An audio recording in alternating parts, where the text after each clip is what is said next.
Friends, Shri Ganesh ક્લાસીસમાં દરેક વિદ્યાર્થીનું સ્વાગત છે. વિદ્યાર્થી મિત્રો, આજે આપણે વાત કરવાના છીએ કે બીકોમ સેમેસ્ટર 1 અને તમારા માટે જે અકાઉન્ટિંગ છે, બિઝનેસ અકાઉન્ટિંગ, હવે તેના વિશે આપણે વાત કરશું. પરંતુ તેના વિશે થોડીક આપણે ડિટેલ્સમાં એક ઇમ્પોર્ટન્ટ નોટ્સ આપી દઉં કે એક્ઝામ નજીક આવે છે પણ નોટ્સ ક્યાંથી વાંચવી એ કાંઈ તમને સમજાતું ન હોય. તો don't worry students, B Com students માટે આપણે ટોપર્સ પ્રીમિયમ નોટ્સ જે પીડીએફ છે એ અવેલેબલ છે. અને હા, આ જે સિમ્પલ લેંગ્વેજમાં બનાવે છે, આઈએમપી સમ વિથ તમને આન્સર પણ મળશે અને 100% એક્ઝામ ઓરિએન્ટેડ કન્ટેન્ટ છે. તો વિદ્યાર્થી મિત્રો, શ્રી ગણેશ ક્લાસીસની એપ્લિકેશન તમારે ડાઉનલોડ કરવાની બાકી હોય તો ફટાફટ કરી લેજો. નીચે ડિસ્ક્રિપ્શન બોક્સમાં લિંક આપેલી હશે. ત્યાર પછી વિદ્યાર્થી મિત્રો, આ નોટ્સ તમે પરચેસ કરશો તો તમારું ફેસ છે એ આ ટાઈપનું ખુશખુશાલ થઈ જશે. કારણ કે આ જે નોટ્સ છે એ વિદ્યાર્થીઓને ઘણા બધા યુઝફુલ થઈ છે એટલા માટે. અને તમે જોઈ શકો છો hundreds of BCom students already scoring high marks કરેલા છે. ત્યાર પછી ડીએમ કરો અને મેળવો ઇન્સ્ટન્ટ QR કોડ અને તમારી સ્ટડીને સ્માર્ટ બનાવો. Score high with our premium notes. આ પ્રીમિયમ નોટ્સથી તમારો સ્કોર છે એ પણ હાઈ થશે. તો વિદ્યાર્થી મિત્રો, લેટ્સ ગો સ્ટાર્ટ. આજે આપણે બિઝનેસ અકાઉન્ટની વાત કરવાના છીએ. વિદ્યાર્થી મિત્રો, શ્રી ગણેશ ક્લાસીસમાં આપણે એક સેન્ટેન્સ લખેલું છે જે તમને ખબર જ હશે કે અહીં લખેલું છે, let's join the hands make the society be educated. આવો હાથ સે હાથ મિલાએ સમાજ કો શિક્ષિત બનાવે. સૌરાષ્ટ્ર યુનિવર્સિટીના દરેક વિદ્યાર્થીઓને યુઝફુલ થાય એવું ચેપ્ટર છે.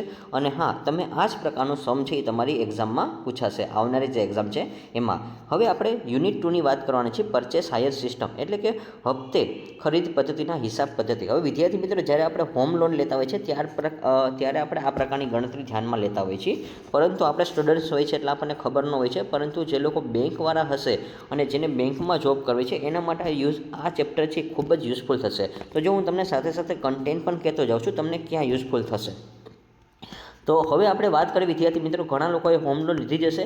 તેના બેઝ ઉપર આપણે એક સમ છે એ ગણી, બહુ સિમ્પલ દાખલો છે અને બધાને મજા આવશે. ચલો, હવે સૌપ્રથમ અહીંયા લખેલું છે યુવરાજ પરચેસ અ મશીન ફ્રોમ. હવે જો અહીંયા મશીન ખરીદે છે તો એના ઉપર પણ કઈ રીતે થશે એ પણ આપણે ગણતરી જોઈ કે ધ્રુવરાજ કો એન્ડ 1 એપ્રિલ 2017 પેડ.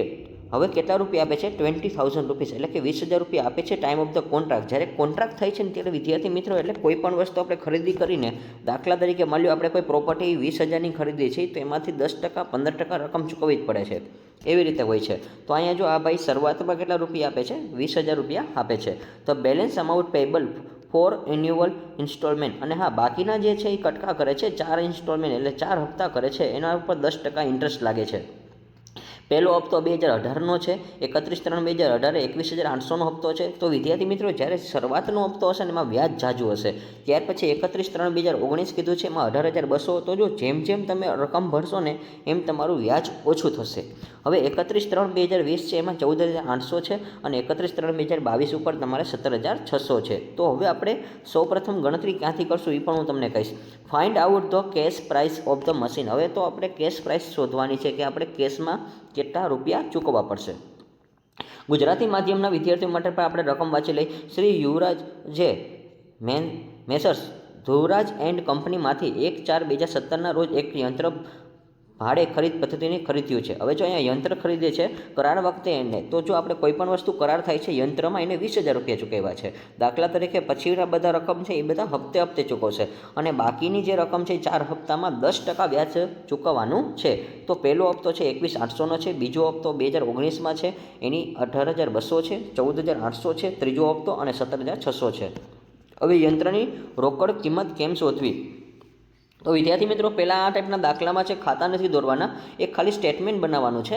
તો સૌપ્રથમ પહેલાં તમે સ્ટેટમેન્ટ બનાવી લેજો, અથવા તો હું પહેલાં ગણાવી દઉં છું ત્યાર પછી તમે ગણજો, એટલે જેથી કરીને તમને આરામથી આવડી જશે. તો વિદ્યાર્થી મિત્રો, હવે તમે દાખલાની જો નોટ્સ જોઈ શકો છો કે ભાડે ખરીદ હપ્તા પદ્ધતિ, એટલે કે હાયર પરચેસ આ જે ઇન્સ્ટોલમેન્ટ સિસ્ટમ છે એના ઉપર. તો આપણે એક ગણતરીનું પત્રક દર્શાવવાનું છે, બીજું કાંઈ નથી. હવે હપ્તામાં ચૂકવેલ વ્યાજની ગણતરી દર્શાવતું પત્રક છે અને અ શીટ, અંગ્રેજીમાં લખ્યું છે a sheet of showing the calculation of the paid in the installer. હવે તમારે વિગત અને ઇન્ટરેસ્ટ અને રોકડ આ બતાવવાનું છે. તો તમે કેટલું વ્યાજ ચૂકવો છો અને કેટલા રોકડા ચૂકવો છો એ. તો સૌપ્રથમ આપણે ઇન્સ્ટોલમેન્ટ, સૌથી છેલ્લો ઇન્સ્ટોલમેન્ટ છે ને એને ધ્યાનમાં લેશું. તો વિદ્યાર્થી મિત્રો, તમે જોઈ શકો છો અહીંયા ઇન્સ્ટોલમેન્ટની વાત કરી, પહેલો, બીજો, ત્રીજો, ચોથો. તો આપણે ચોથાથી સ્ટાર્ટ કરશું, પછી આપણે ત્રીજામાં વહી જઈશું, પછી બીજામાં અને પછી પહેલામાં. આ રીતે આપણે છે એ દાખલો ગણતરી કરવાની છે. આઈ હોપ કે તમને ખબર પડશે. હવે હું આપણે ગણતરી શરૂઆત કરું છું. જો અહીં તમને 10% કીધા છે વિદ્યાર્થી મિત્રો, તો તમે જોઈ શકો છો આ 10% આપેલા છે. હવે સૌપ્રથમ કરવાનું શું છે, તો હું તમને સિમ્પલ નોટ્સમાં કહી દઉં છું કે તમારો જે ચોથો હપ્તો છે ને તો ચોથો હપ્તાની રકમ કેટલી છે વિદ્યાર્થી મિત્રો, તો કે ચોથો હપ્તો અહીંયા તમને આપેલો છે 17,600. એના ઉપર તમે 10% દેશો. અને હા, કુલ હવે કેટલા થશે, તો જો આ રીતે ત્રિરાશિ મૂકવી પડે આપણે, તો ત્રિરાશિ મૂકતા હું તમને શીખડાવી દઉં છું સ્ટુડન્ટ્સ, એટલે જેથી કરીને આપણે વિદ્યાર્થીને કોઈને પ્રશ્ન ન પડે. દાખલા તરીકે આપણે જે મશીનની ખરીદી છે ચોથા હપ્તામાં 17,600 છે, તો 17,600 એ આપણે શું લખવાના છે, તો કે ભાઈ આમાં કુલ જે છે ને એ 100% હતું, એમાં વધારાના 10% એડ કરવાના છે. ચલો, તો પહેલાં કહી દઉં છું, વધારાના 10% એડ કરવાના છે. તો વધારાના 10% કયા છે, તો કે ભાઈ 10% તમને કીધું હતું, તો કુલ 110 લેખે ચૂકવવાના. તો 17,600નું યંત્ર હોય ત્યારે 110 લેવાના. કેટલા લેવાના? 110. અને સામે એની ટકાવારી, તો ટકાવારી કેટલી છે? 10% છે. આ રીતે તમે લખી શકો છો. એ રીતે નોટ્સ બનાવવાની હોય છે.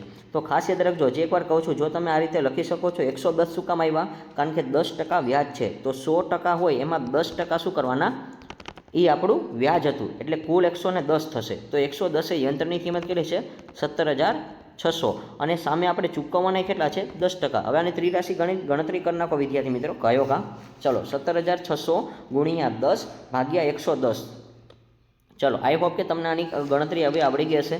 ચલો, બધા લોકો ગણતરી કરી નાખજો, એટલે બધા લોકોને આન્સર આવી જશે.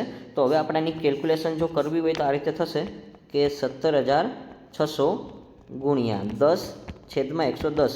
ચલો, હવે તમને બધાને આવડી ગયું હશે તો ગણતરી કરી નાખજો. ચલો, બધા લોકોને આન્સર મળી ગયો હશે. ચલો, હવે ગણતરીમાં આ આપણું વ્યાજ છે. આ 1,600 રૂપિયા શું છે? વ્યાજ છે. બસ આ રીતે આપણે સિમ્પલ બધામાં ગણતરી કરવાની છે. 4/4માં આ રીતે કરવાની છે. ચલો, તો પહેલી વિગત તમને ખબર પડી કે જો ચોથો હપ્તો લખ્યો છે, 4 ઇન્સ્ટોલમેન્ટ લખ્યું છે 17,600, એને ગુણ્યા 10 કર્યા છે, છેદમાં 110 કર્યા છે. અને આની ગણતરી તમે જોઈ શકો છો. 1,600 રૂપિયા આપણું જે વ્યાજ હતું અહીંયા આવી જશે.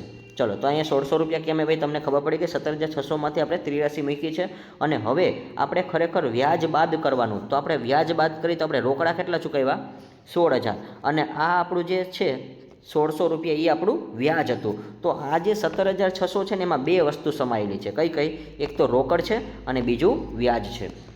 અને વિદ્યાર્થી મિત્રો, આ ટાઈપની ગણતરી મેં તમને ઓલરેડી અહીં નીચે બતાવેલી છે. ધારો કે આપણે પહેલાં 100 ધાર્યા છે, એમાં 10% કરેલું છે, 110 રૂપિયા આવી જશે. રોકડ પ્લસ વ્યાજ, આવું આપણે ધ્યાનમાં રહેવાનું હોય છે. 17,600 એ 110, તો 10% એ કેટલા? અને તમે ગણતરી જોઈ શકો છો. લખેલું છે અહીંયા 0 મેં કટ કર્યા છે. ન કરો તો ચાલે, તમે કેલ્સી છે એટલા માટે. અને રોકડ પર આપણે વ્યાજ કેટલું છે? 1,600 રૂપિયા. બસ આ એક જ ગણતરી આપણે બતાવવાની નથી, આ તો તમને સમજાય એટલા માટે છે. બાકી બધી ગણતરી હવે આમાં આવી જશે. બીજો હપ્તાની વાત કરી તો બીજો હપ્તો એટલે મીન્સ કે ઓમ આપણો ત્રીજો થશે. છેલ્લેથી આપણે ગણતરી કરવાની છે. તો આપણે આ ગણતરી થઈ ગઈ છે. હવે આપણે આજે 2020નો છે એના ઉપર આપણે ગણી તો 14,800. તો વિદ્યાર્થી મિત્રો, હવે અહીંયા તમે ધ્યાન આપજો. દાખલો છે એ કમ્પ્લીટ થવા આવ્યો છે કે ત્રીજો હપ્તો અહીંયા કીધો છે એ. તો ત્રીજો હપ્તો કેટલો છે? 14,800. તો એમાં અંદર વ્યાજ સમાયેલું છે. તો વ્યાજ આપણે ખરેખર છે ને 14,800 ઉપર ન ચૂકવ્યું. આપણે આની પહેલાંની રકમ એ ધ્યાનમાં લેવાની છે. જો ચોથાની કેસ લેવાની છે. તો ચોથાની કેસ એટલે કઈ? આ જે 16,000 છે એ, કારણ કે 16,000 છે એ કેસ છે. તો 16,000 વત્તા તમે 14,800 કરો. ચલો, તો આપણી જે કેસ છે ને એ જો એમાંથી આપણે વ્યાજ બાદ કરી નાખ્યું. આ આપણે ધ્યાનમાં નથી લેવાનું એટલા માટે. ચલો, 16,000માંથી તમે શું કરશો? તો કે ત્રીજો હપ્તો છે એ તમારે પ્લસ કરવાનો છે. તો ચલો, સરવાળો કરજો. 16,000 છે અને 14,800 છે, એ બેનો સરવાળો કરશો એટલે કુલ રકમ કેટલી મળશે? 30,800. તો તમારે ખરેખર 30,800 ઉપર વ્યાજ દેવાનું છે. 30,800 ઉપર આપણે ગણતરી ખબર છે 10 કેમ આવ્યા છે એ, કારણ કે ત્રિરાશિ મૂકી હતી એટલે 30,800. અને એમાં કેટલા કરવાના છે? તો કે આ રીતે કરવાના છે 110. અને અહીંયા તમારે 10% એ કેટલા? તો આ રીતે તમે ગણતરી કરશો એટલે ચોકડી ગુણાકાર કરવાનો છે. એટલે સિમ્પલ તમે આનો ગુણાકાર 30,800નો ગુણાકાર ગુણ્યા 10 કરશો, છેદમાં 110 આવશે. એટલે આપણે વ્યાજ કેટલું ચૂકવ્યું છે? 2800. હવે 30,800માંથી 2800 રૂપિયા આપણે બાદ કરશું તો આપણી કેશ કેટલી મળશે? તો કેશ છે એ આપણી 28,000 મળશે. અને કેશ છે એ ચલો તો કેશ છે એ આપણને 28,000 મળશે. હવે વિદ્યાર્થી મિત્રોને અહીંયા કન્ફ્યુઝ થશે કે સર તમે અહીંયા 28,000 લખ્યા છે પરંતુ બહાર તો 12,000 લખ્યા છે. બસ આ જ સમજવાનું છે સ્ટુડન્ટ્સ. આ તમને આવડી ગયો એટલે દાખલો આવડી ગયો. પરંતુ વિદ્યાર્થી મિત્રો ટેન્શન ન લેતા, તમને સિમ્પલ સમજાવી દઈશ કેમ આવ્યા છે એ. ચલો આ આપણી કેશ છે. તો જો આને તમે ઉતાવળમાં બારે ન લખી નાખતા, કારણ કે વિદ્યાર્થી મિત્રો છે ને પછી એને એમ થાય છે કે આ રકમ આપણે બહાર લખી. ના, એ મિસ્ટેક ન કરતા. હવે પહેલાં આપણે વ્યાજ લખી. શું લખી? વ્યાજ. તો આપણું વ્યાજ કેટલું છે વિદ્યાર્થી મિત્રો? 2,800 છે. હવે આ જે રકમ છે ને વિદ્યાર્થી મિત્રો, એ જો તમને બધાને સમજાવી દઉં કે આપણે હપ્તા ઉપર ગણવાની, તો ત્રીજો હપ્તો કેટલો હતો? 14,800. 14,800માંથી તમે આ જે વ્યાજ છે ને એ બાદ કરી નાખો. તો 14,800માંથી તમારે શું કરવાનું છે? 2800 બાદ કરો એટલે તમને 12,000 રકમ છે એ મળી જશે. ચલો મજા આવી ગઈ ને? બાકી આવું ટ્વિસ્ટ હોય છે, બાકી કાંઈ ન હોય, સિમ્પલ આપણને આવડતું જ હોય છે, પરંતુ આપણે કન્સેપ્ટ બેઝ સમજી તો મજા આવી જાય. ચલો હજી એકવાર કહું છું કે આપણે જે ત્રીજો હપ્તો હતો એ, કારણ કે આ તો આપણી બાકી રકમ છે, આઉટસ્ટેન્ડિંગ કેસ છે, એટલે એ પૂરેપૂરી નથી લેવાની. એમાં આપણે ઓલા વધારાના વત્તા કર્યા હતા 16,000 એટલા માટે. એટલે તમારે શું કરવાનું છે? જે 14,800 છે એમાંથી માત્ર ને માત્ર શું કરવાનું છે? 2800 રૂપિયા છે એ બાદ કરવાના છે. ચલો આઈ હોપ કે તમને આ ગણતરીમાં મજા આવી ગઈ છે. ચલો નેક્સ્ટ ગણતરી હવે તમે જાતે કરી શકો છો. હવે આપણે જો હપ્તા નંબર છે ને આપણે વાંહેથી લીધું છે, પાછળથી ચોથો હપ્તો થઈ ગયો, ત્રીજો થઈ ગયો, હવે બીજા ઉપર કરવાનું છે. પરંતુ બીજા કરતાં આપણે બીજો હપ્તો કરી એમાં એડ કરવાનું. શું કરવાનું છે એડ? તો કે તમને હવે આઈડિયા હશે કે 28,000 છે એ વત્તા કરવાના. તો જો અહીંયા આપણે લખ્યો છે બીજો હપ્તો 18,200, એમાં વત્તા કેટલા કરવાના? આ બેનો સરવાળો કરવાનો છે. ચલો આ બેનો સરવાળો કરશો એટલે 46,200 મળશે. આઈ હોપ કે તમને ખબર પડી ગઈ છે. 46,200 ગુણ્યા 10 ભાગ્યા કેટલા કરવાના? 110. એટલે વ્યાજ કેટલું મળશે? 4200 મળશે. અને એ 4200 રૂપિયા અહીંયા લખવાના છે. હવે વિદ્યાર્થી મિત્રો તમને ખબર હશે કે 18,200માંથી તમારે બાદબાકી કેટલી કરવાની છે? 4,200. ચલો 4,200 તમે બાદ કરશો એટલે તમને રકમ મળી જશે 14,000. ચલો ડન. તો જો હવે બધાને ખબર પડી ગઈ છે આ 14,000 કેમ આવ્યા છે એ. ચલો મેક્સિમમ પ્રેક્ટિસ કરશો એટલે દાખલો છે બહુ ઇઝી છે. અને આપણું જે આ 42,000 રૂપિયા છે એ તો આપણી બાકી છે, રકમ બાકી છે. નેક્સ્ટ એના પછી ચોથો હપ્તો આપણે ગણી, તો ચોથા હપ્તામાં સેમ જ થશે વિદ્યાર્થી મિત્રો. તો પરંતુ પહેલાં આપણે રકમ જોઈ લઈ. ગુજરાતીમાં અને અંગ્રેજીમાં બેમાં સેમ જ છે, આમાં કાંઈ જાજુ એવું નથી કે ડિફરન્સ છે. હવે 21,800 ઉપર જોઈ. ચલો એટલે મીન્સ કે ઓમ આપણો પ્રથમ હપ્તો થશે. તો પ્રથમ હપ્તો છે એના બેઝ ઉપર આપણે ગણવાનું છે. ચલો પ્રથમ હપ્તામાં આપણે ધ્યાનમાં લઈ તો પહેલાં કેટલા થશે? તો ભાઈ પ્રથમ હપ્તામાં આપણે 21,800 છે એ વત્તા કરી. કેમાં? તો કે આપણી જે રકમ છે એમાં આપણી રકમ કેટલી છે વિદ્યાર્થી મિત્રો? 42,000. 42,000માં 21,800 છે એ બેનો સરવાળો કરી નાખો વિદ્યાર્થી મિત્રો. ચલો ફટાફટ આ બધી ગણતરી કરવી પડશે તો જ તમને મજા આવશે. અને હવે આપણે 63,800 છે એને ગુણ્યા 10 ભાગ્યા 110 કરવાના છે. ચલો એટલે તમારું વ્યાજ કેટલું થશે? 5,800. તો 5,800 એ તમારું વ્યાજ છે, પરંતુ તમારી જે રકમ છે 16,800 એમાંથી વ્યાજ છે એ શું કરવાનું? બાદ કરવાનું. એટલે 21,800 છે, સોરી અહીંયા 21,800 રકમ છે તમારી, એમાંથી તમારે કેટલી બાદ કરવાની છે? તો કે 5,800. ચલો 21,800 માઇનસ તમે કેટલા કરશો? 5,800. એટલે તમને 16,000 રૂપિયા મળી જશે. બસ આટલું તમારે આવડી ગયું હશે. અને લાસ્ટમાં તમારે જો હવે અહીંયા શું કરવાનું છે? આ 63,800 છે એમાંથી તમે 5,800 બાદ કરશો એટલે આ તમારી રોકડ વધશે. હવે આ જે તમારી રોકડ છે એ હવે તમે શરૂઆતમાં કેટલા પૈસા આપ્યા હતા કોન્ટ્રાક્ટ કર્યો ત્યારે? ચલો તો હવે છેલ્લી અંતિમ ગણતરી છે, અંતિમ ધ્યેય છે. હવે આપણે અહીં જો શરૂઆતમાં કીધું છે, કોન્ટ્રાક્ટમાં કેટલા કીધા છે? તો કે 20,000 રૂપિયા આપણે પે કર્યા છે. ચલો અહીંયા લખ્યું છે 20,000 રૂપિયા કોન્ટ્રાક્ટ ટાઈમ. અને અહીંયા ગુજરાતીમાં લખ્યું છે કે જ્યારે આપણે યંત્ર ચૂકવ્યું છે ત્યારે કરારના કેટલા ચૂકવ્યા છે? 20,000 ચૂકવ્યા છે. ચલો તો હવે આપણે લાસ્ટમાં બે ગણતરીમાં ધ્યાનમાં લેશું. ચલો દાખલો છે એ પતી ગયો છે, બહુ સિમ્પલ દાખલો છે અને આ ટાઈપના દાખલા તમને પૂછાતા હોય છે એટલા માટે. ચલો તો જે 58,000 આવ્યા હતા ને એમાં વત્તા તમારે શું કરવાનું છે? કરાર વખતે ચૂકવેલ રકમ, એટલે કે જે આપણે કોન્ટ્રાક્ટ પેડ અમાઉન્ટ કહેવાશે. અંગ્રેજીમાં આપણે લખ્યું જ છે અહીંયા તમે જોઈ શકો છો, cash paid at the time of the contract. તો એ તમારે બેનો સરવાળો કરવાનો છે. તો એ ઇનર કોલમમાં જ લખજો 78,000. હવે આ જે 20,000 છે ને એની બીજી એન્ટ્રી ડાયરેક્ટ બહાર કરવાની છે. આના ઉપર કોઈથી વ્યાજ લાગે નહીં, કારણ કે આપણે શરૂઆતમાં કેશ ચૂકવતા હોય એના ઉપર આપણે કોઈ પણ ખરીદી કરી તો વ્યાજ આવે નહીં.